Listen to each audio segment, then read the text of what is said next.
प्रदेश में शिक्षा व्यवस्था सवालों में घिरी हुई है। बहुत कहा जाता है कि कानून की जरूरत है, मजबूत कानून की जरूरत है। विश्वास को मजबूत करना है तो उसके लिए मजबूत कानून हम उत्तर प्रदेश की योगी सरकार एक लेकर आई है, वो हम आपको बताते हैं। पेपर लीक को रोकने, सॉल्वर गैंग पर लगाम लगाने के लिए एक नए कानून के आने की बात कही जा रही है वहां पर। अब इसमें क्या क्या है, तो नया जो कानून होगा उसमें पेपर लीक और सॉल्वर गैंग जैसी गतिविधियों में शामिल लोगों के खिलाफ सख्त से सख्त कार्रवाई का प्रावधान होगा। भारी जुर्माना, बुलडोजर कार्रवाई, जेल भी शामिल है।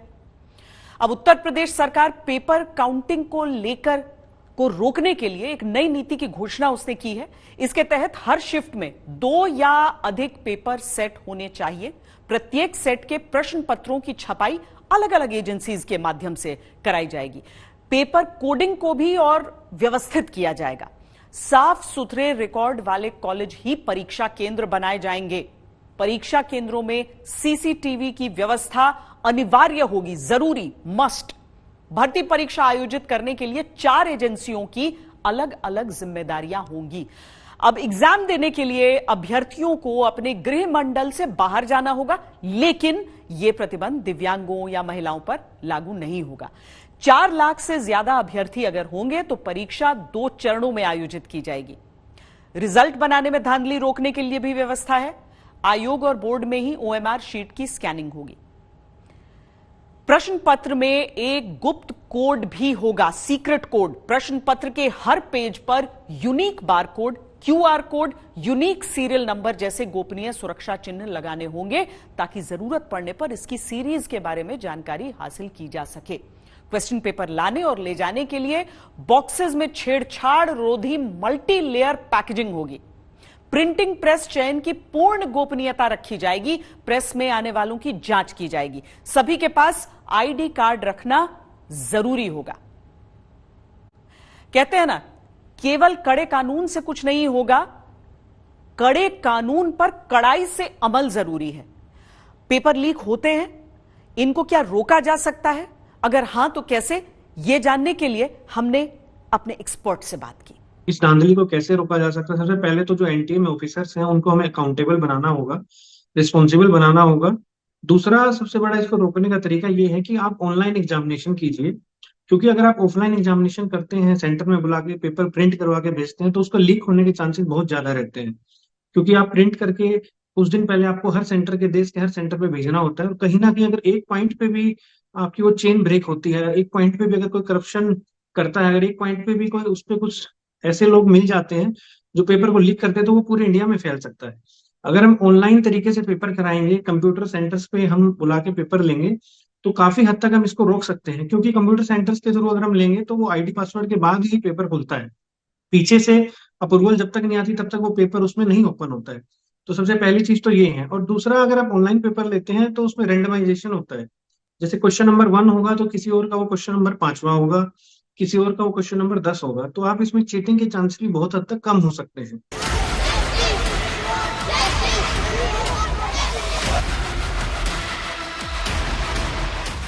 नीट मामले में रोज नए प्रदर्शन हो रहे हैं, रोज नए खुलासे हो रहे हैं।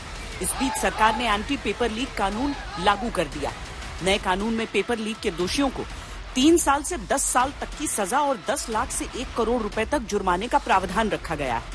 इस कानून के दायरे में यूपीएससी, एसएससी, रेलवे, बैंकिंग और एनटीए की तरफ से आयोजित सभी परीक्षाएं आएंगी।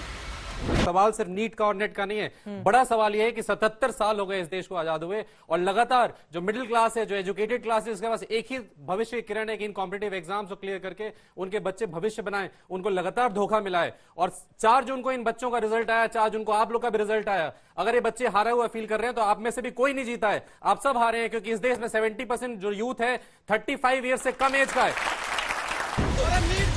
सरकार ने 7 सदस्यीय हाई लेवल कमेटी भी गठित की है, जो परीक्षा प्रक्रिया में सुधार की रिपोर्ट सरकार को भेजेगी। हालांकि जानकारों के अनुसार कुछ और व्यावहारिक उपाय हैं जो किए जा सकते हैं। परीक्षा आयोग के पास अपनी प्रिंटिंग प्रेस हो या पेपर की सॉफ्ट कॉपी, कोड लॉक के माध्यम से 1 घंटा पहले सीधे परीक्षा केंद्र पर भेजी जाए। परीक्षार्थियों को प्रिंट करके उसी समय वितरित की जाए। पेपर माफिया की गिरफ्तारी के 1 महीने के अंदर फास्ट ट्रैक कोर्ट में जल्द से जल्द सजा दी जाए। राजनीतिक बिचौलियों को भी पहचान कर सजा दी जाए। जो कोचिंग संस्थान लिप्त पाए जाएं, उन पर तुरंत और सख्त कार्रवाई हो। देखिए, जो प्रेजेंट सिचुएशन है, प्रेजेंट व्यवस्था है, वो इनकॉम्पिटेंट है पेपर लीकर्स के साथ डील करने में। व्यवस्था इसमें ये होनी चाहिए कि एनटीए, जो कि नेशनल टेस्टिंग एजेंसी है, जिसके एग्जाम कंडक्शन में इतनी ज्यादा इरेगुलरिटीज है, फर्स्ट ऑफ ऑल उनसे एक अथॉरिटी ये ले लेनी चाहिए वापस एग्जाम कंडक्ट करने की, एक क्रेडिबल अथॉरिटी, जैसे यूपीएससी हो गया, या अलग एक नेशनल लेवल ऑर्गेनाइजेशन दूसरी बनानी चाहिए under a act of parliament with a strict law, जो इन एग्जाम्स को फेयरली कंडक्ट करा सके। दूसरा, एक हमारे गवर्नमेंट को स्ट्रिक्ट लॉ बनाना चाहिए जो एग्जाम में अनफेयर प्रैक्टिसेस जो लोग कर रहे हैं, पेपर लीक कर रहे हैं, इनके लिए एक स्ट्रिक्ट पनिशमेंट हो ताकि ये चीज रिपीट ना हो। एनटीए का जो ऑनलाइन का सिस्टम है उसमें भी क्या कहते हैं, जब भी बच्चे फॉर्म भरते हैं इकट्ठे, जब भी फॉर्म आउट होता है तो most of the time server crash हो जाता है, ऐसा देखा गया। और जिस दिन रिजल्ट आ जाता है उस दिन भी इकट्ठे काफी, अगर कैंडिडेट्स अगर वेबसाइट ओपन कर रहे हैं तो वेबसाइट उनकी क्रैश कर जाती है। इट मीन्स एनटीए अगर हैंडल ही नहीं कर पा रहा है इस एग्जाम को, तो एनटीए से अथॉरिटी ले लेनी चाहिए। जब आप रीथिंक करिए कि समय बदलते हुए समय के साथ में, स्पेशली जबकि टेक्नोलॉजी अवेलेबल है, ना आपको कोई पेपर प्रिंट कराना है, ना और कोई इसमें लीकेज की चांसेस हैं, तो आप यदि वेस्ट को देखेंगे तो उनका सारा सिस्टम जो है वो सॉफ्टवेयर बेस्ड है और उसको हैक करना नेक्स्ट टू इम्पॉसिबल है। तो यदि आप ह्यूमनली कुछ नहीं हो पा रहा है तो फिर आप टेक्नोलॉजी को लेके आइए। इस पूरे एग्जाम सिस्टम का रिफॉर्म, कभी कोई एग्जाम एंड टाइम पे कैंसिल हो जाता है और बच्चे दूर जगहों से आते हैं और फिर वो वापस चले जाते हैं, तो आप एज एन इंस्टीट्यूशन आप अपने आप को आप रिफॉर्म कीजिए और कोशिश कीजिए कि आप एक फुल प्रूफ तरीके से काम करें ताकि जो ट्रस्ट और क्रेडिबिलिटी गया है वो वापस आ पाए। यही एक तरीका है कि हर इंटेलिजेंस एजेंसी या हर संस्था अपने आप में अपने अपने मुखबिर को या अपने जो खुफिया तंत्र है उसको एक्टिवेट करके रखे, और कैसे भी तरीके से मैनुअल इंफॉर्मेशन हो या टेक्निकल इंफॉर्मेशन हो या जो संस्थाएं जो पेपर बनाती है उनके ऊपर नजर रखी जाए, उनके लोग जो संस्थाओं में पेपर सेट करते हैं उनके ऊपर नजर रखी जाए, और खास तौर से ऐसे लोगों को पेपर सेट करने की जिम्मेदारी दी जाए जो कि बहुत ईमानदार छवि के हों और उनको कोई भी कितने पैसे में कोई खरीदना चाहे तो खरीदे न जा सके। तो ये सब चीजें हैं जो ध्यान में रखी जानी चाहिए। मैंने भी अपने सर्विस के दौरान ऐसे बहुत से केसेस जो डिटेक्ट किए हैं, क्रैक किए हैं, जो परीक्षाओं देने से पहले, खासतौर से दिल्ली पुलिस की परीक्षा के बारे में मैं बता सकता हूँ, उसमें कोई कोशिश कर रहे थे काफी लोग, उनको सोल्वर गैंग को जैसे सोल्व करते थे उस प्रकार के गैंग को पकड़ा, या इम्पर्सोनेशन, या कोई इंटेलिजेंट बच्चा किसी दूसरे बच्चे के जगह पर बैठकर एग्जाम देता था, ऐसे केसेस हमने पकड़े हैं। उनके खुद के कोई स्टैंडर्ड ऑपरेटिंग प्रोसीजर्स है ही नहीं पोस्ट एग्जामिनेशन। जब बच्चे कोर्ट जाएंगे और जो रेस करेगा तब वो इश्यू को सुनेंगे। जो बच्चे मानिए हाईकोर्ट पहुंच के नहीं बता पाए हमारे समय का नुकसान हुआ है, उन सेंटर्स को इन्होंने चेक भी नहीं किया है।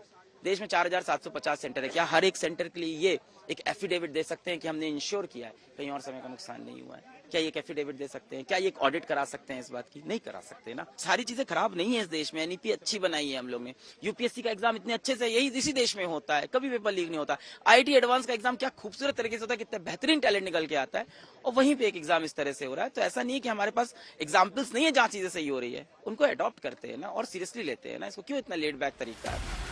परीक्षा की प्रक्रिया को पारदर्शी और दुरुस्त बनाने के लिए हर स्तर पर कड़े कदम उठाने होंगे।